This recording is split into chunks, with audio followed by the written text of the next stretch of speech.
Have you ever thought that maybe the loneliness we feel as adults isn't actually normal? Something happened during the transition to adulthood, and it happened faster than any of us could have imagined. We lost our village. Let me explain. The village is a symbol for your social relationships and the people that you interact with on a regular basis. So it's not just your friends. It's your teachers, it's your coworkers, it's your family, it's the people you work and play with, and others who will fit into your life in various facets. You had one built in for you during your school years. In high school, your village consisted of teachers, soccer teammates, club members, and fellow students. In college, this was your favorite barista, your intramural teammates, or your other organization members if you were part of any clubs. Your village during these years was massive and abundant. In college, you could actually customize your own village based on which activities you chose to engage in. But one day you graduated and went from this walled garden of school where there's tons of people and it was easy to make new connections due to the commonalities you all had, to the world of work where there's much less people comparatively,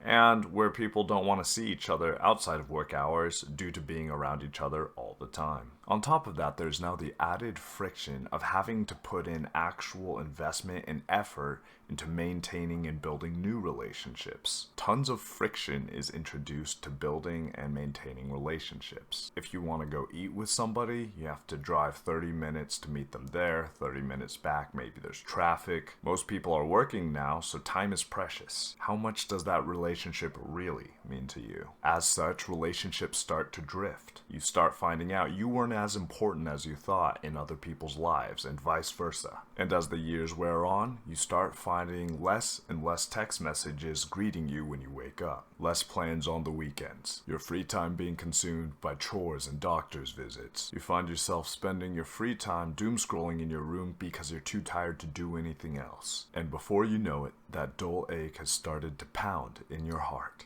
You lost your village, and now you feel loneliness. This happens when we neglect one of our core human drives. Social psychologists Roy Baumeister and Mark Leary talk about this in Psychological Bulletin. Human beings have a pervasive drive to form and maintain at least a minimum quantity of lasting, positive, and significant interpersonal relationships. They talk about two criteria for this. The first, there is a need for frequent, effectively pleasant interactions with a few other people. And second, these interactions must take place in the framework of a temporally stable and enduring framework of effective concern for each other's welfare. The village supplies both of these things, and when we lose the village, we lose these significant interpersonal relationships. But what actually keeps us from doing this? It can't be just work and tiredness. We have time to doom scroll. What else are we missing here? The reality is,